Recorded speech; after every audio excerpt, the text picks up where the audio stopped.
क्या बात है बहू, खाना पकाना खत्म हुआ? मेरे बेटे का तो वक्त हो गया है दुकान से आने का। हाँ मम्मी जी, सब हो गया है। उनके आने से ही मैं खाना परोस दूंगी। बहू, तुम्हें तो सब मालूम ही है, पर फिर भी बोल रही हूँ, 2 सबसे बड़ी बड़ी मछली के पीस मेरे बेटे के लिए उठा के रखना। और हाँ, रात के लिए भी अलग से रखना मेरे बेटे के लिए। समझ में आया बहू? ठीक है माँ जी, आप जो बोलेंगी।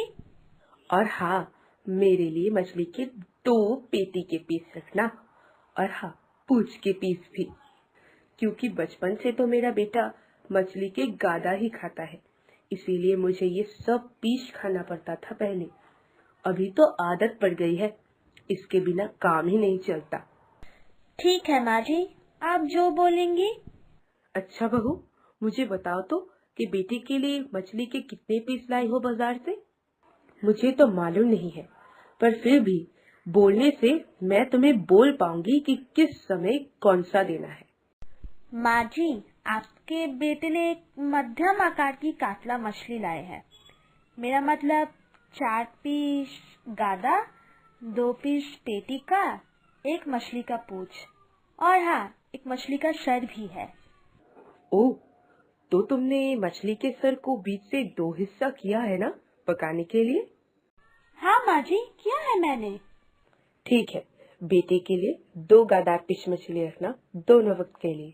ये बात तो मैंने तुम्हें बता ही दी है पहले। और मेरे लिए 1 पेटी और मछली का पूंछ रात के लिए। और हाँ, मछली का 1 सर का पीस भी। समझ आया बहू? और हाँ, जो 1 और मछली का पेटी और सर का पीस रहेगा, वो मुझे दोपहर को ही दे देना। और वो पूंछ का पीस भी। तुम्हें तो पता ही है कि मुझसे मछली का पूंछ रात को नहीं खाया जाता है। ठीक है, आप जो बोलेंगी। ओहो, तुम्हारे बारे में तो मैं भूल ही गई थी। तुम्हारे लिए मछली का 1 टुकड़ा है तो? नहीं मतलब माँ जी, जितना है उसमें से उनका और आपका ही होगा। इसलिए मैं दाल, तले हुए आलू और मछली के झोल के आलू से चावल खा लूंगी। आप मुझे लेकर एकदम चिंता मत कीजिएगा, मैं ठीक खा लूंगी। ना ना, हम सब मछली खाएंगे और तुम सिर्फ झोल और आलू। ऐसा थोड़ी ही ना होता है, वरना तुम बाहर जाके कहोगी कि मेरे ससुराल में मेरी सास मुझे कुछ खाने ही नहीं देती है। नहीं नहीं माँ जी, आप ऐसा क्यों बोल रही हैं? किसी को मैं कुछ नहीं बोलूंगी, किसी को कुछ पता ही नहीं चलेगा। मैं सच बोल रही हूँ। आप कोई चिंता ना करें। मछली के झोल के आलू और दाल और तले हुए आलू मेरे लिए काफी है। ठीक बोल रही हो ना बहू? खा पाओगी ऐसे? हाँ माँ जी, आप बिना मतलब इतना सोच रही हैं। आपके बेटे का आने का वक्त हो गया है। एक काम कीजिए, आप हाथ मुंह धो लीजिए, तब तक मैं खाना परोस देती हूँ। ठीक है, मुझे तो ये सब समझ आया, लेकिन मेरे बेटे को ये सब बात पता ना चले, वरना मेरा बेटा मुझसे कहेगा कि मेरी माँ मेरी पत्नी को खाने ही नहीं देती है। समझ आया ना बहू? उफ माँ जी, अब आप इस विषय को लेकर इतना मत बोलिए। आपका बेटा आता ही होगा। ठीक है, फिर मैं जल्दी जल्दी हाथ मुंह धो लेती हूँ। सोहिनी के ससुराल में ये कोई नई घटना एकदम नहीं थी। ये घटना हर रोज की कहानी है। मांस, मछली, अंडा घर में चाहे कुछ भी अच्छा बुरा पकता है, सोहिनी की किस्मत में कुछ भी नहीं रहता। जो भी खाना बनता है पूरा माँ जी और बेटे के नाम का हो जाता है। और आज तो सिर्फ खाने के लिए सूखे चावल और कल के सड़े हुए सब्जी भाजी है। और ऐसा हर रोज चलता है सोहिनी के ससुराल में।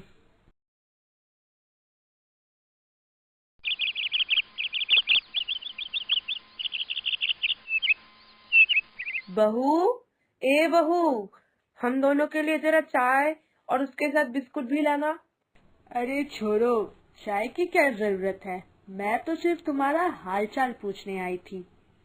अरे, मेरी बहू के हाथ का चाय पियोगी ना, मजा आ जाएगा। मेरी बहू बहुत अच्छा चाय बनाती है। मैंने तो सुना है तुम्हारी बहू बहुत अच्छी है, सब सुनती है तुम्हारी, बड़ी भाग्यशाली हो। हाँ, सुनती है ना। वो इतनी अच्छी है कि मैं क्या ही बोलूं। जितनी तारीफ करूं उतनी ही कम होगी मेरी बहू के लिए। पता है, खुद खाना नहीं खाएगी, लेकिन दूसरों को खिला के छोड़ेगी। अपने हिस्से का खाना भी दे देती है। नमस्ते चाची जी, आपके लिए चाय और बिस्किट। कैसी हो बहू, अच्छी हो? परंतु तुम इतनी सूखी और पतली क्यों लग रही हो? सासू माँ खाना खाने नहीं देती क्या? देखो ना उमा दी, मैंने तो तुम्हें पहले ही कहा था, मेरी बहू भोजन ग्रहण करना ही नहीं चाहती है। कितना बोलती हूँ मैं खाने के लिए, लेकिन फिर भी अपने हिस्से का खाना मुझे दे देती है। अंडा, मांस, मछली नहीं खाएगी तो सूखी हड्डी बनेगी ना, अच्छा स्वरूप कैसे मिलेगा? उसके ना को सुनना मत, यही तो उम्र है भाई। अभी नहीं खाएगी तो कब? बहू को जोर जबरदस्ती अंडा, मच्छी और मांस खिलाना ठीक है ना? कहती है कि जोर जबरदस्ती खिलाओ, जितना पकता है उतने से तो अपना ही पेट नहीं भरता, और कहती है बहू को खिलाओ। जितनी नौटंकी वाली बातें दूसरों के घर में जाकर, अपने घर की बहू को तो ठीक से चावल भी नहीं देती है, और आई है मुझे सिखाने। क्या हुआ, क्या सोच रही हो? कुछ बोलती क्यों नहीं? क्या हो गया? अरे ना ना, मैं भी वही सोच रही थी।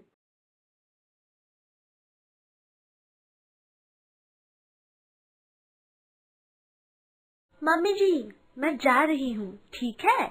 जल्दी वापस आ जाऊंगी। है, जल्दी घर लौट के आना, ठीक है ना? तुम्हें तो पता ही है, मैं बूढ़ी हो रही हूँ, अकेले सब कैसे संभालूंगी। हाँ हाँ मम्मी जी, जल्दी वापस आ जाऊंगी।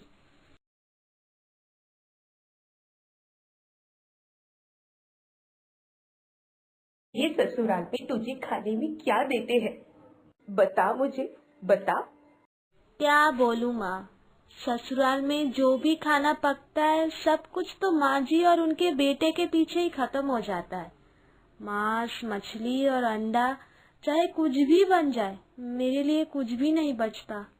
मैं हमेशा झोल और आलू से काम चला लेती हूँ, और कभी कभी तो वो भी नहीं रहता, बासी और सड़ा हुआ खाना ही रह जाता है मेरे लिए। पहले से शक था कि ऐसा ही कुछ हुआ होगा, वरना तू ऐसे सूखी हड्डी कैसे हुई? तेरी सास को और तेरी पति को ये बात पता है कि तेरे लिए खाने को कुछ भी नहीं बचता है? हाँ, माँ जी को सब पता है, पर उनको कुछ नहीं मालूम। माँ जी ने उनको कहने से मना किया है मुझे। ओह, अब मुझे सारी बात समझ में आ रही है। तेरी सास तेरे हिस्से का खाना खा सके, इसीलिए चालाकी से ये चाल चली है। इतनी सरल और सीधी रहने से नहीं चलेगा। खुद के लिए लड़ाई करनी ही पड़ेगी तुझे। रोज रोज तुझे खाने नहीं देगी, पूरा दिन मेहनत करवाएगी। ऐसा तो नहीं चलने वाला। तो फिर क्या करूँ माँ? मैं अपने भोजन के लिए झगड़ा करूँगी, घर में परेशानी का कारण बनूंगी? ना ना, छी छी छी, ये सब मेरे से नहीं होगा माँ। चुप कर पगली, और मेरी बात ध्यान से सुन। और मैं जैसा जैसा बोल रही हूँ वैसा वैसा कर। अब जब भी घर में मांस, मच्छी या अंडा बनेगा, अपने लिए पकाने के बाद एक बड़ा सा पीस उठा लेना। सोहिनी अपने मायके में 2 दिन रहने के बाद अपने ससुराल वापस आ गई और अपने माँ के सिखाई हुई बातों का पालन कर अपने हिस्से का पहले से उठाकर रखने लगी। क्या हुआ बहू, खाना पक गया? मुझे अभी खाने दे दो, बड़ी जोरों की भूख लगी है। हाँ माँ जी, अभी परोस रही हूँ, आप बैठ जाइए।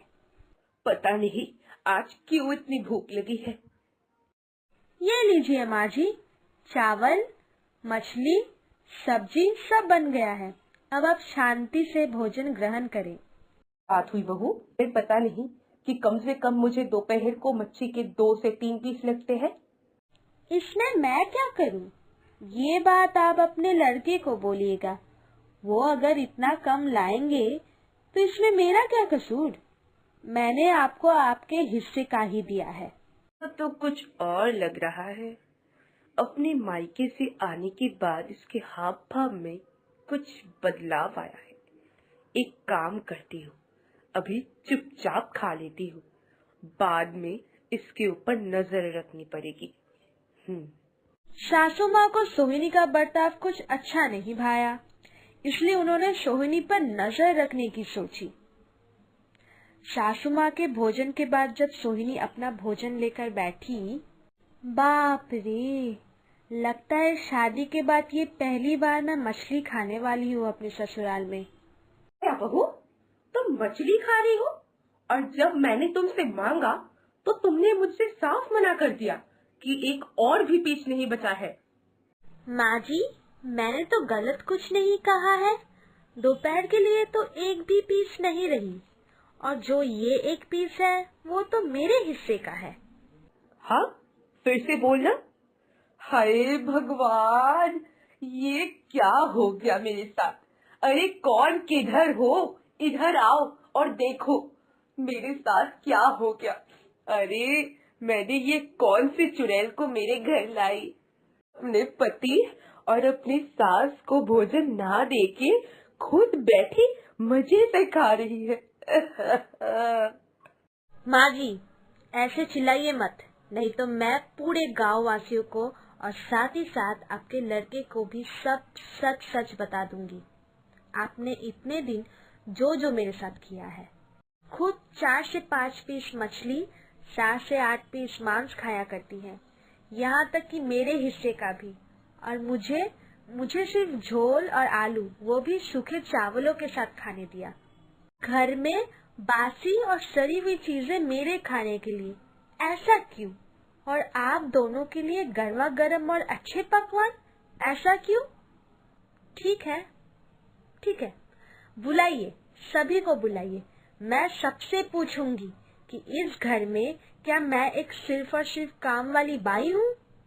अच्छा माँ जी, अगर मैं आपकी बहू नहीं बेटी होती तो फिर भी आप मेरे साथ ऐसा सलूक करती, ऐसा व्यवहार करती? बात है, इतने दिनों तक मैंने बहू को कुछ भी खाने के लिए नहीं दिया था। बहू ने ये सब कुछ बिना कुछ बोले ही सह लिया था, इसलिए मैंने उसे अच्छी बहू बोला। और आज जब वो अपने हिस्से का भोजन मांग रही है तो वो मेरे लिए चुड़ैल बन गई। नहीं, ये तो गलत है। नहीं, ये मेरी ही गलती है। मुझसे जुबान मत लड़ाओ और जल्दी से खाना खा लो। खाना खाने के बाद मेरे कमरे में मुझसे मिलने आना। कल बाबू ने बहुत सारे फल लाए हैं, हम एक साथ मिलकर खाएंगे। इस घटना के बाद सासू माँ बहुत अच्छी हो गई और सोहिनी शांति से अपने पति और सासू माँ को लेकर अपना घर संभालने लगी। उनके जीवन में मानो खुशियों की बौछार शुरू हो गई।